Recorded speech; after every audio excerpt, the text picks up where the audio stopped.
You're on the back. Lushootseed. Hot slacheo, hot shootabuched. Good afternoon. Good to see everyone. I'm putting on my mic. Okay. It's been a heck of a day. All right. What we're going to do today is we're going to start working on our sound charts. One of the things that we talked about when we were looking at the map is we were talking about those unique sounds that couldn't be written phonetically and how those started to shift the way that our language was spoken. So I'm going to pass out some sound charts and we're going to start practicing these. Let me get these in order first.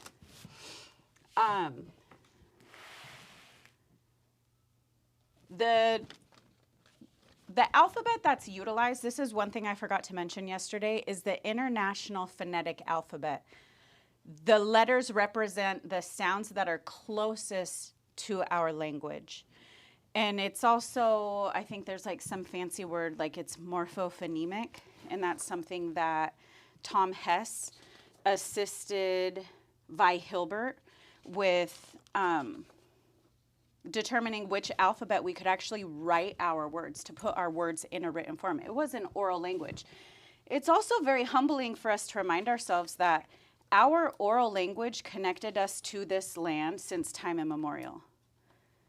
And that the colonization of this land and the forced removal from our usual and accustomed territories and the heavy influence or forceful use of English is what took this language away from us in such a short amount of time. We like to try to encourage people to think about who was the last fluent speaker in your life, in your lineage. Who was the last fluent speaker? So I'm going to ask you guys to think about that for a minute. You don't have to know who it was, but if there's somebody that you can determine, I want you to think about that for a second.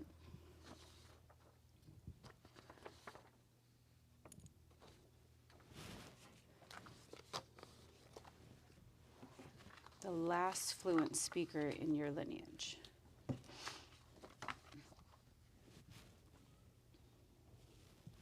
Because I want to share with you guys a story for me. The last fluent speaker. Fluent. Yes. We're learning. We're learning. So if you have to think about where Lushootseed was their first language. Oh. There we go. Sorry. Let me be a little more clear on that. The last fluent speaker, in the sense that was their first language. Their first language was Lushootseed. So then we kind of separate ourselves a little more. Yeah. Like we start to step back a little more. For me, being raised, knowing that on my paternal side of my family, my great-grandma Selam was a survivor of the boarding school. And she was very, very vocal to our family about refusing to speak the language, refusing to allow anybody in her family to speak the language, refusing to allow that language to exist for fear that history would repeat itself on what happened to her. So on my paternal side, my great-grandmother had the language beaten out of her. On my maternal side, my great-grandmother, Elsie Price, she was a fluent speaker. And she was a community educator. She would teach community classes.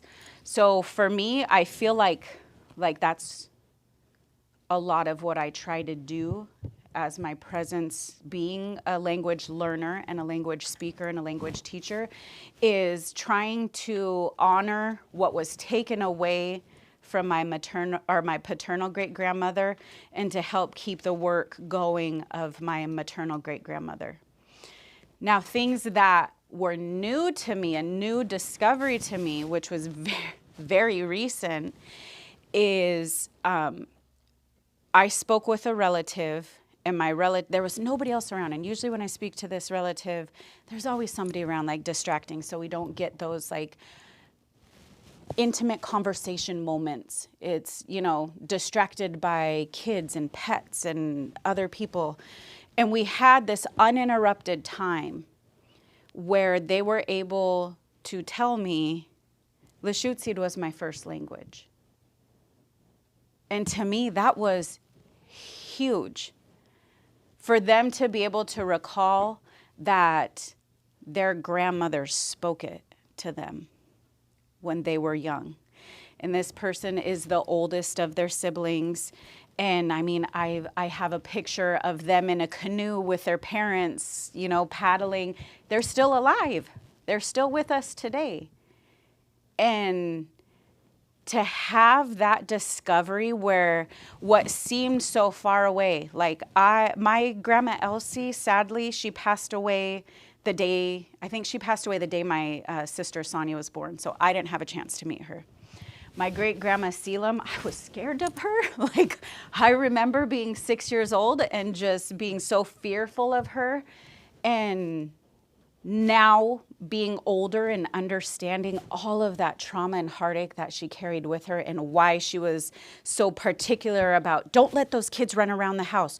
Don't let the kids do this. Don't let the kids do that. Like, understanding her trauma now is like it just shifts everything.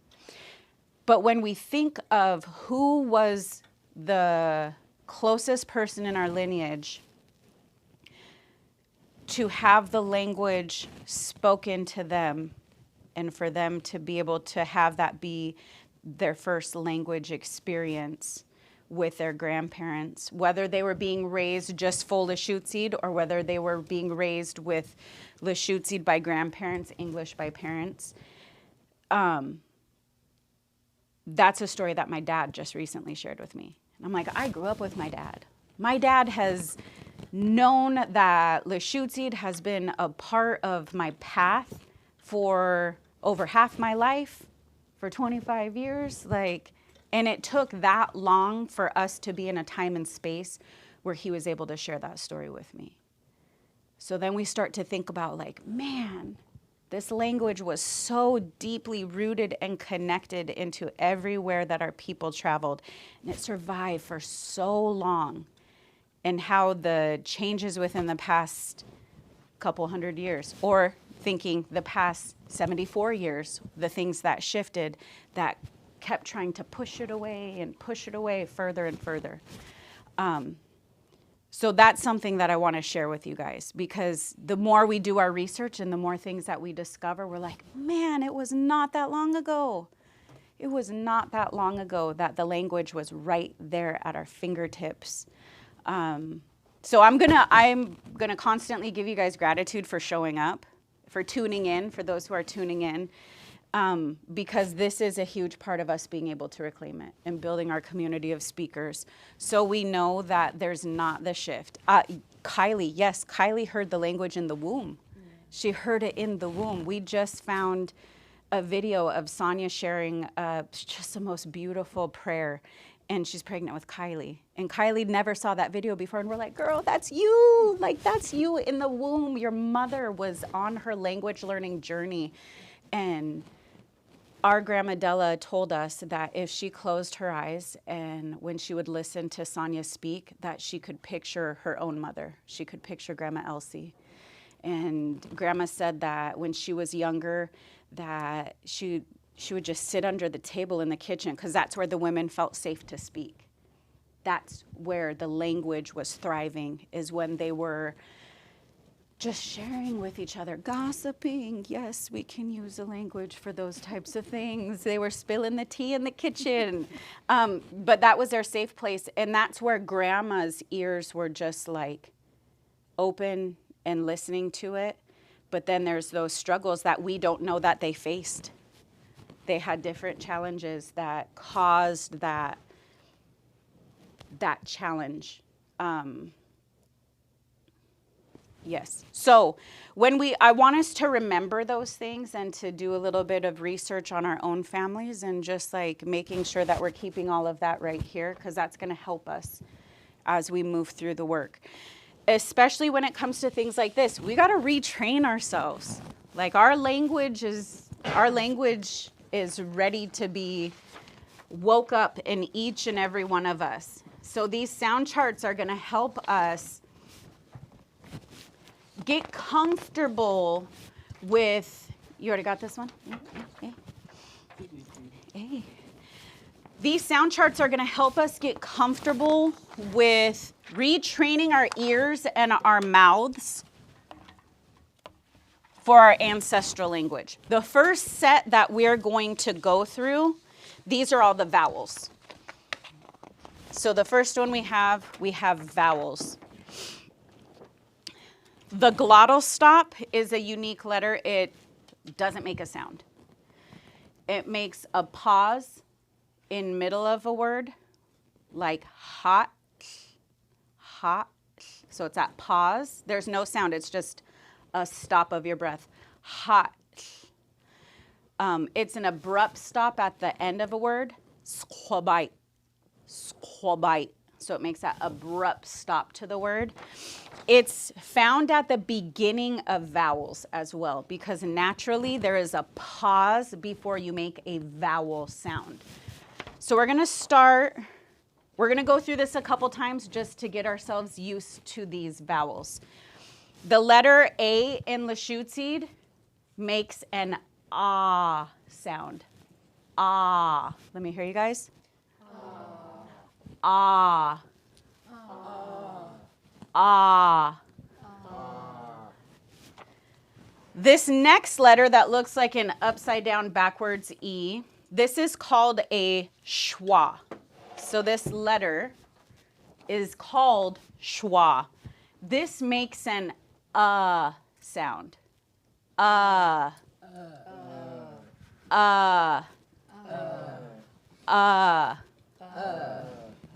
The next two vowels can make two different sounds. The letter I can make an E.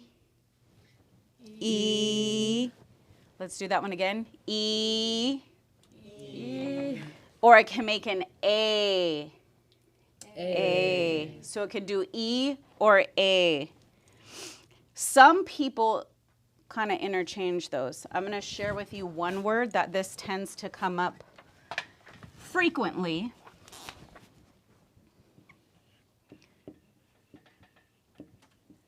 This is a very important word. Pop quiz, what is this word? Family. Family. This is a word for family. Some people say E should. E should. If you put them together, you're drawing out that E. E should. Some people say A should. A should. Some people are like me, and it depends on what you're talking about. Sometimes you'll hear me say E should. Sometimes you'll hear me say A should. It's the same word. It's just the vowels can be pronounced either way. The Williams family canoe, Grandpa Herman named that canoe A should. A should. So Grandpa Herman, that's where I can tell that he's heard the word as A should. A should. All right, the next letter, the letter U, can make an O, O, or ooh, ooh. We saw this one come up in the presentation yesterday when we were talking about the number 4.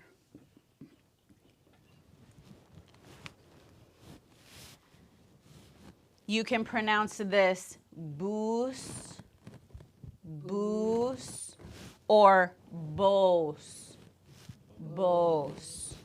So the letter U can make an oo or an O sound.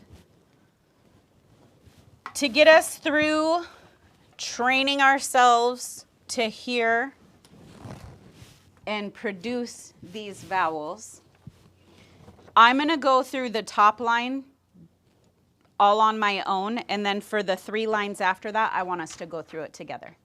Okay? Ah, E, A, O, oo. Yeah, how?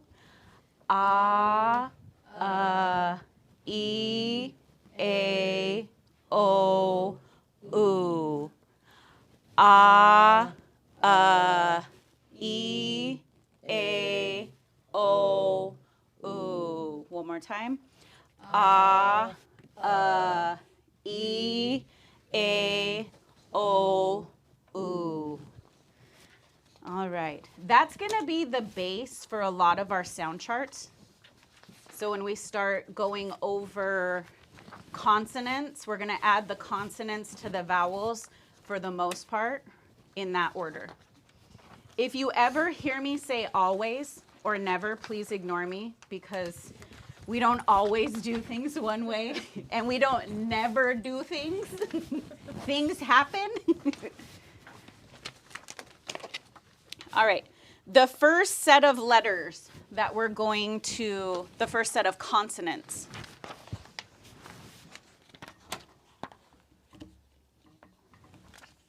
We're going to go over the various C's that we have. The first one, just a regular C. A regular C in Lushootseed makes a TS sound, like at the end of the word cats. So the letter C is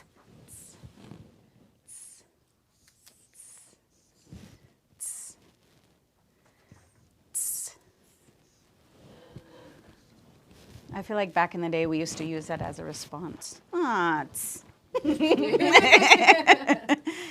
See, we knew the language. We were trying to use it. No. So regular C is a TS sound. Here's our first introduction to this.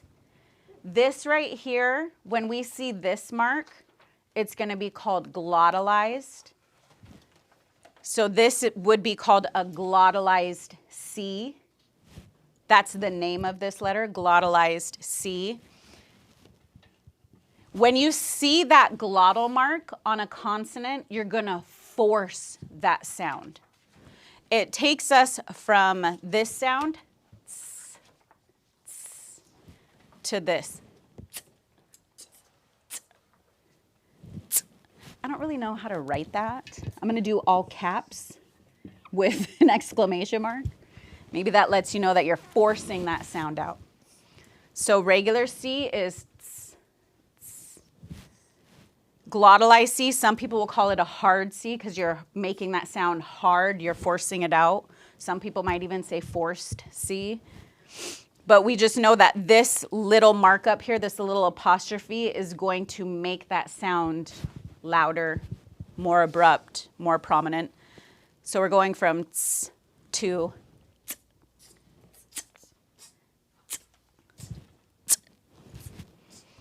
okay.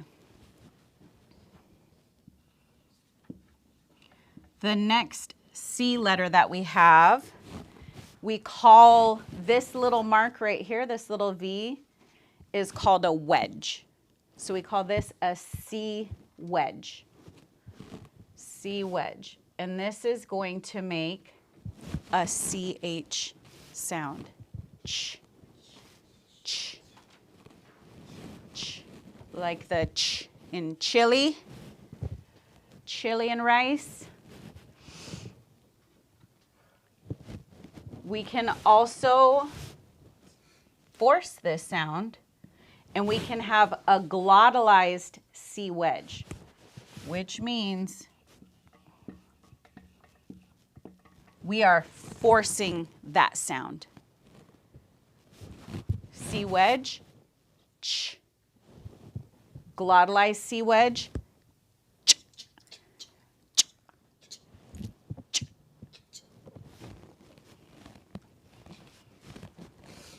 Regular C, ts. Glottalized C, ts. Regular C wedge, ch. Glottalized C wedge, ch.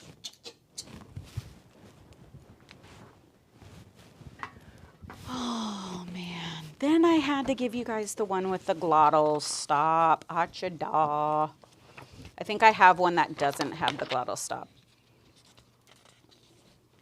Okay, as we go through this sound chart, I will say the line, and then I want us to say it all together. Ah, e, a, o, u. Ah, e, a, o, u. Starting with the regular C, that's sound. And then we have that glottal stop, I'm so sorry. So it's gonna make it abrupt. So it's gonna go sa, sa, si, say, so, su. Ready? Sa, sa, si, say, so, su. Now we are going to force that TS sound with a glottalized C. It's going to sound like t-a, t-a, t-e, t-a, t-o, t-u. Yeah, how? T-a, t-a, t-e, t-a, t-o, t-u. Next one, we're starting with the C wedge, that CH sound. This line is going to sound like cha, cha, chi, che, cho, chu. Yeah, how? Cha, cha, chi, che, cho, chu. We will finish off with a glottalized C wedge, and we are going to force that sound. We're going to force that. It's going to sound like cha, cha, chi, che, cho, chu. Yeah, how? Cha, cha, chi, che, cho, chu. Tight hot. Making it through our sound charts. I will try to get you guys a booklet to go along with this. We do have QR codes that will take you through a series of sound charts. That way, when you have some time, if you want to go through the sound charts and you get stuck on a sound, then it's helpful. Oh, you got it. Get it? Got it? No, don't. Get it? Got it?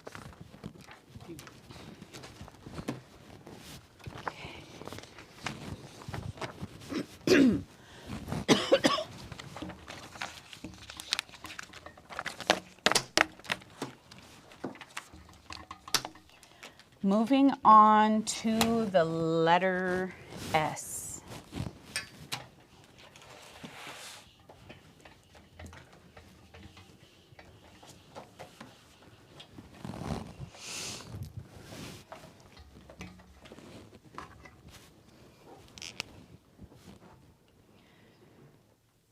A regular S is equal to the same sound in English.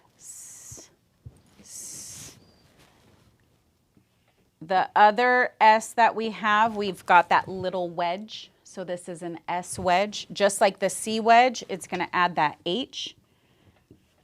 So this is SH. Shh. Regular S. S wedge. Shh. I added a C to the end of this sound chart because if we're not enunciating that TS for sa, tsa, si, say, so, su, we're sounding like a regular S.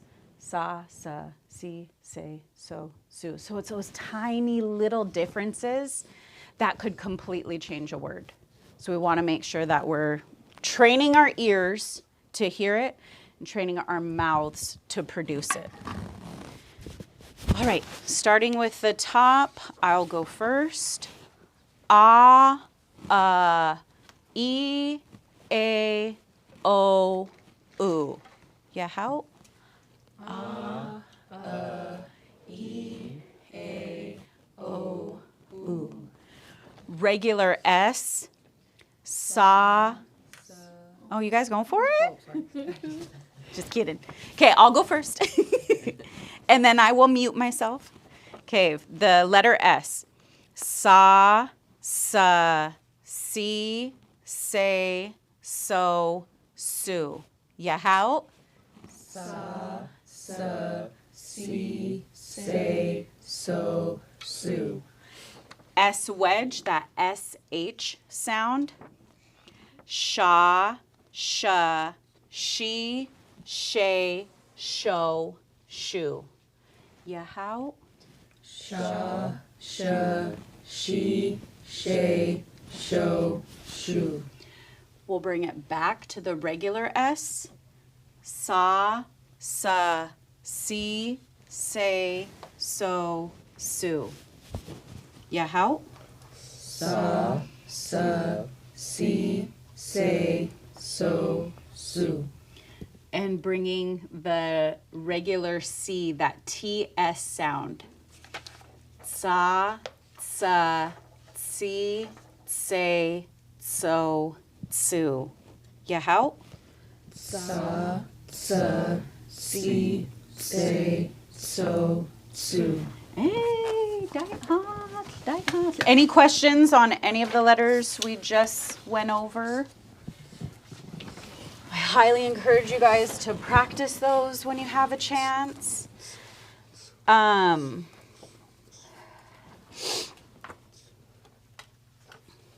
Let's see if we want to do this. How much time do we have? 12:37. We've got... Remind me what Yahal means. Yahal means proceed. Oh, man. Hold on. Texting a kid real quick.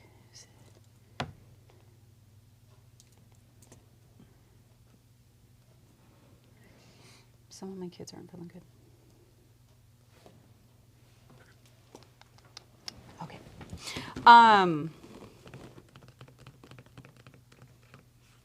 Okay. This can be fun. This can also be confusing. So I'm like really debating what we're gonna do. Let's go forward with this. Let's play a game. We're gonna play a game.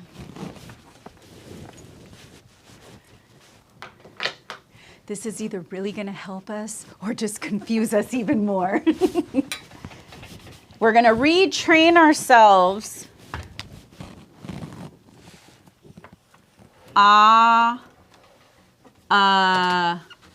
E, A, O, U. I'm going to write some English words. We're going to switch out the vowels. Okay?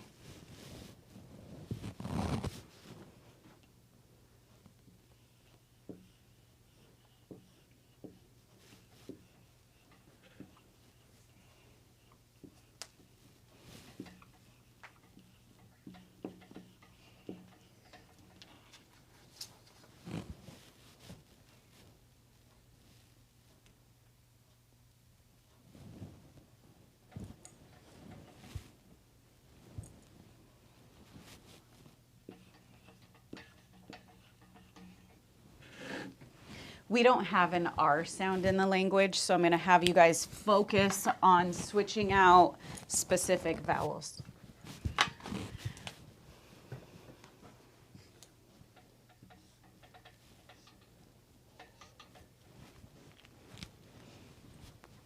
So this word in English, this word is cut. This word is what? This word is mother. This word is lover. What do we notice about the vowels, and what are we going to do to change them? We have the same, thank you, English. We have the same sound for 3 different letters. What letter, E, A, O, U, what letter would we put in place of those vowels? The first one is the upside down E looking thing. This one? Yeah. Anyone else? Okay. Schwa. This is the schwa. Schwa. Hey.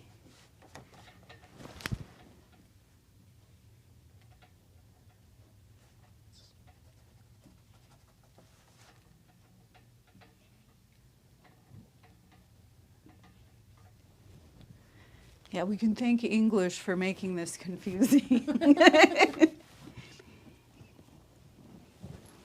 This. uh,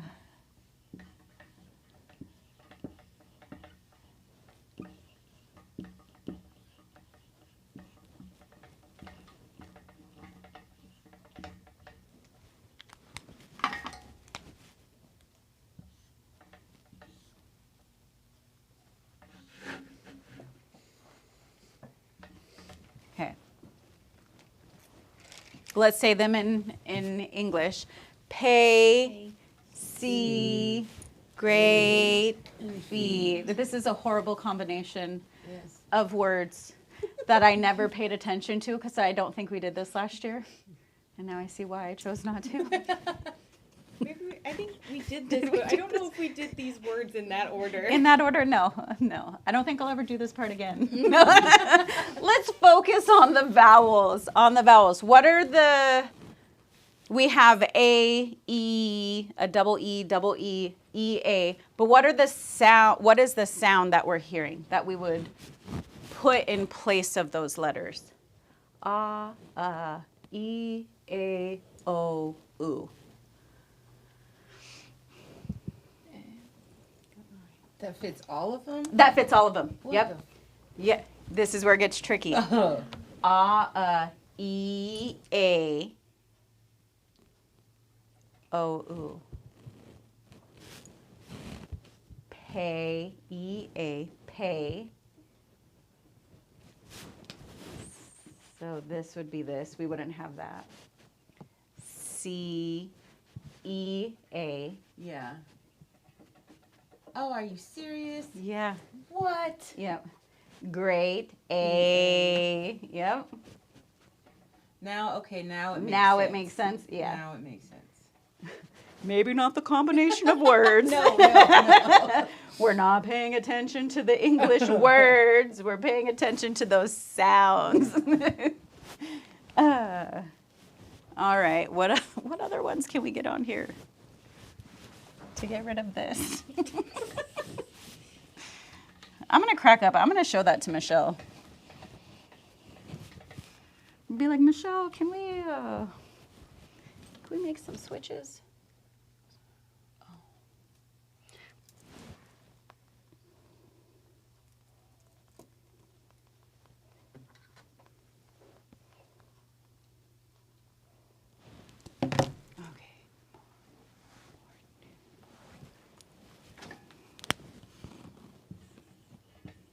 The real B word.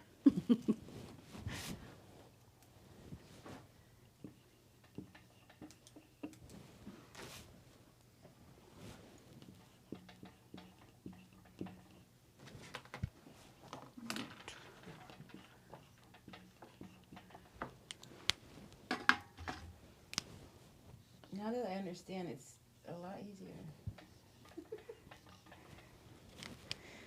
Okay, let's say these words. Board, new, floor, loot. What's the letter? What letter are we doing? Ooh. The ooh and the O. So the letter U would take place of all of these.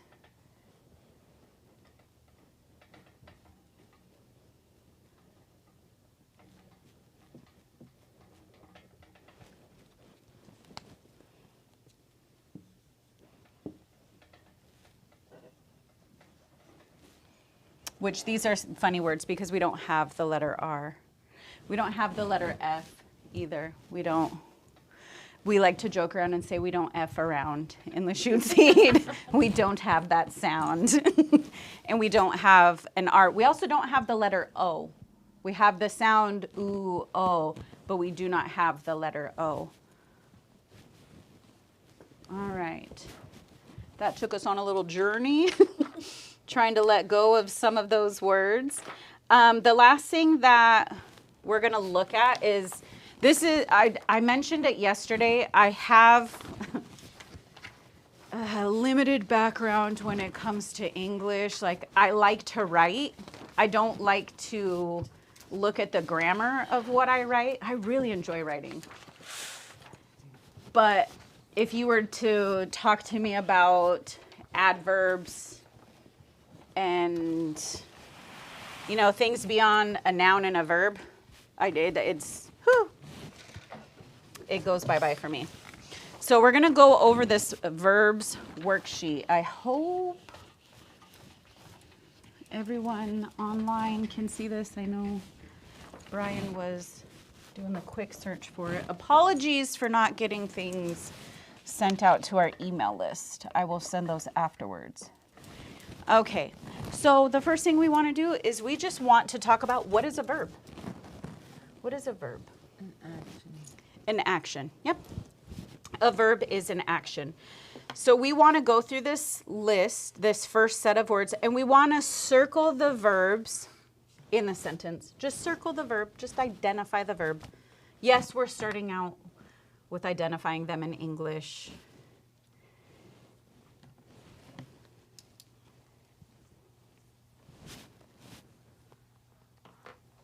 No Bob. No Bob, no Bob. Maybe Bob's tuning in.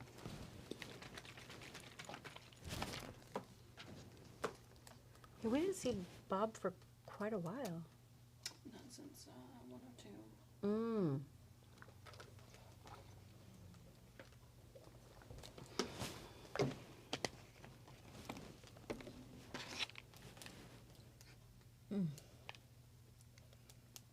Mango agua fresca. But it reminds me of something else that I don't know.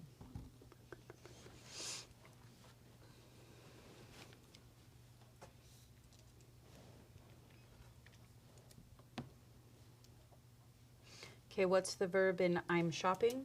Shopping. Shopping. Mary will hunt. Hunt. Hunt. We are playing. Playing. Why don't you folks eat? Eat. Bob used to run. Run. You don't like to cook. Cook. Okay, so now looking at the next set of sentences, rewrite the sentences so that the verbs are first.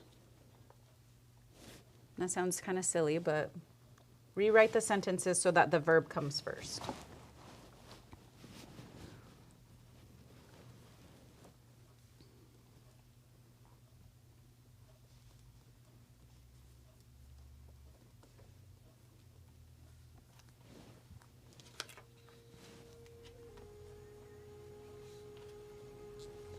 So Mary walks would change to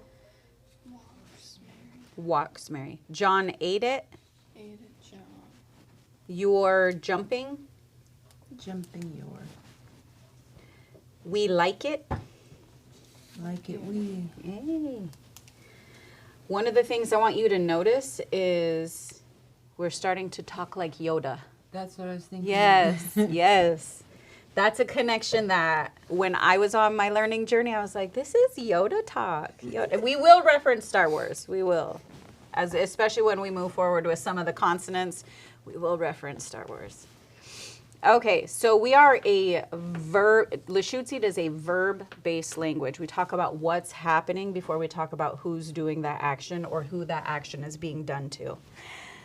So now that we've identified some verbs in English, we've now put verbs first by rewriting the sentence.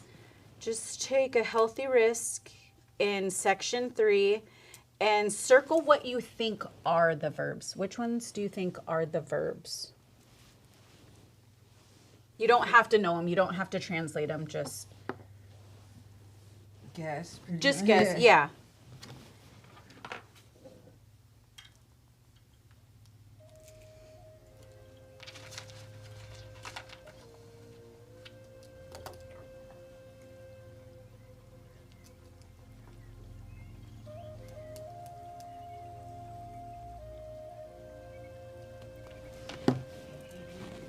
So toasty in here.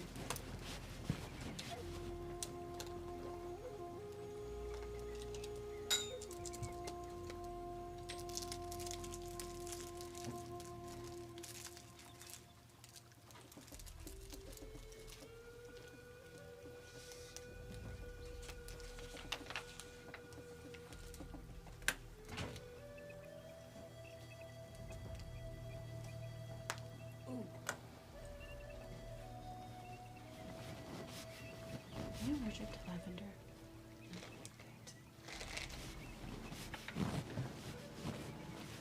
Woods Bollies, I didn't forget. Okay, and if you made it through section 3, is there anything you noticed about the position of the verbs? What were we kind of getting at?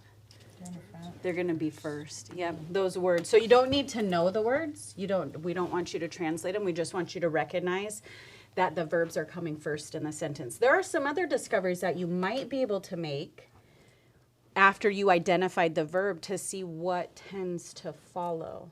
So I encourage you to try to look at that later on just to make some discoveries. What does it look like after the verb? What's coming after that? And it's definitely something that we will cover later on. All right, we made it to 12:51. Uhoyofcha, we are all done.